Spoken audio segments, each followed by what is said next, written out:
Hi friends, ఎలా ఉన్నారు? బాగున్నారు? నేనైతే చాలా బాగున్నానండి. ఈరోజు మా టిఫిన్ ఫ్రైడ్ రైస్ అండి. టమాటాలు, ఉల్లిగడ్డలు, బంగాళదుంప, కరివేపాకు అన్నీ తీసుకున్నానండి. ఇదిగోండి అన్నం అండి. అది ఇంకా అన్నాన్ని అయితే పూర్తిగా నలిపేయాలి. ఇంకా తర్వాత అయితే నేను 4 కోడిగుడ్లు తీసుకున్నాను అన్నానికి. ఇంకా నేను కళాయి అయితే పెట్టేసుకున్నాను. కళాయిలో నేను యాలకులు, లవంగాలు, చెక్క అవన్నీ వేసేసుకున్నానండి. ఇంకా నూనె వేసుకున్నానండి. దానిలో నెయ్యి అయితే బాగుంటుంది. ఇంకా నెయ్యి డీప్ ఫ్రిడ్జ్లో ఉందిలే అని ఇంకా తీయలేదు. ఇంక ఇలా చేసుకోవాలండి ఫ్రైడ్ రైస్ అనేది. వేడన్నం అయితే బాగానే ఉంటుంది, కానీ దీనికి టేస్ట్ సద్దన్నం అయితేనే మార్నింగ్ బాగుంటుందండి. ఆ వేడన్నం ఇంకా వేడన్నం వేడిగా ఉండి ఇంకా వేడి అవుతుంది. ఇది చల్లగా ఉంటుంది కాబట్టి బాగా వేడయ్యి బాగుంటుందండి. ఆ వేడి కన్నా కూడా ఈ చల్లదనాన్ని వేడి చేస్తేనే బాగుంటుంది. ఇంకా నేనైతే కరివేపాకు అది కూడా వేసేసుకున్నాను.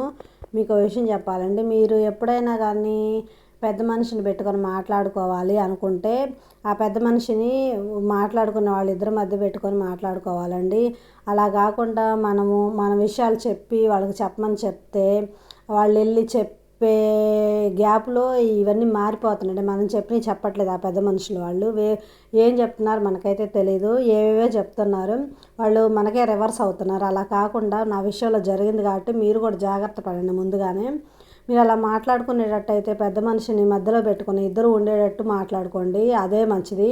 అక్కడికి వెళ్ళి వాళ్ళు అది చెప్పి ఇది చెప్పి వాళ్ళు చెప్పింది మనకు చెప్పరు, మనం చెప్పింది వాళ్ళకి చెప్పడం, వాళ్ళిద్దరి మధ్య గొడవలు తప్పితే అయితే గొడవలు కావాలనే పెట్టారండి. కానీ పెట్టి వాళ్ళు తమాషాలు చూస్తున్నారు. ఆ పాపం వాళ్ళకి ఎప్పటికీ పోదు. అందువల్ల మీరు కూడా ఎప్పుడైనా మాట్లాడుకోదలుచుకున్నప్పుడు వాళ్ళని మీ దగ్గరకి పిలిపించుకోలేకపోతే మీరే వెళ్ళడము, పెద్ద మనిషి సమక్షంలో ఎదురెదురు కూర్చొని మాట్లాడుకోండి. ఇలా రాయబారాలు పంపించి వాళ్ళు తెచ్చిందాక మనం ఎదురు చూడడం అలా కాకుండా అలా చేయొద్దండి. ఎందుకంటే అది నాకు చాలా అనుభవం అయింది. మీరు అలా చేయొద్దు. మీరు గనక ఏమైనా మాట్లాడుకోవాలి పెద్ద మనుషుల సమక్షంలో అన్నప్పుడు మీరు వాళ్ళని పెట్టి అటుపక్క ఇటుపక్క ఉండి మాట్లాడుకోండి తప్ప మీరు చెప్పి పంపించిన వాళ్ళు వచ్చి మనం చెప్పడం అనేది చాలా రాంగ్ అండి. అసలు నాకు ఇప్పుడు అర్థమైపోయింది. అది నాకు రివర్స్ కూడా అయింది. రివర్స్లో మమ్మల్నే అన్నారు. ఇంకా అలా మీరు చేయొద్దండి దయచేసి. ఇంకా అదైతే అయిపోయిందండి. ఇంకా నేను వండలు అయితే ఇలా నలుపుకుంటున్నాను. ఇంక వండలు అయితే లేకుండా నలుపుకోవాలండి దానికి ఫ్రైడ్ రైస్కి. ఇలా ఉండలు లేకుండా పూర్తిగా బాగా అల్లుకోవాలి. ఇంకా నేను అదైతే అయిపోయింది. ఇంకా దీంట్లో ఇది కూడా వేగిపోయింది. దీంట్లో మసాలాలు అయితే వేస్తున్నాను. ధనియాల పొడి, అల్లం చిన్నులపాయ పేస్ట్ ఇందాక కొంచెం మగ్గగానే వేసేసాను. ఇప్పుడు ధనియాల పొడి, ఈ పొడి అండి. దీనిలో జీడిపప్పు, నువ్వులు, ధనియాలు అవన్నీ వేసి చేసిందండి అది. ఇంకా అది అయితే కూడా వేస్తున్నాను. అది కూడా వేసి కొంచెం వేగనిచ్చాలండి. బాగా ఫ్రై అయితేనే బాగుంటుంది. ఫ్రై అయిపోయిందండి. ఇంకా నేనైతే కోడిగుడ్లకైతే రెడీ చేసుకుంటున్నాను. ఒక బాండీలో నూనె వేసుకొని విడిగా కార్చాలండి. అవి కార్చిన తర్వాత అవి వెంటనే గంట పెట్టకూడదు. ఒక 5 నిమిషాలు అలా వదిలేయాలి. అలా వదిలేసిన తర్వాత చుట్టూరు అంతా అలా ఉడుకుతా ఆ నూనె అనేది అలా పైకి వస్తూ ఉంటుంది. అలా అయిపోయిన తర్వాత అప్పుడు 5 నిమిషాల తర్వాత చుట్టూరు కలుపుకుంటూ వస్తే అప్పుడు అదంతా ఎల్లోదంతా వైట్లోకి మారుద్దండి. అలా ముందే మనం వేయగానే కలిపామంటే అవి చితికిపోయి చిన్న చిన్న వండలు వస్తాయండి. అలా కాకుండా నేనైతే ఇలా అదంతా చుట్టూదంతా ఉడికిన తర్వాత అప్పుడు మాడదండి. మాడినట్టు అనిపించింది కానీ మాడదు.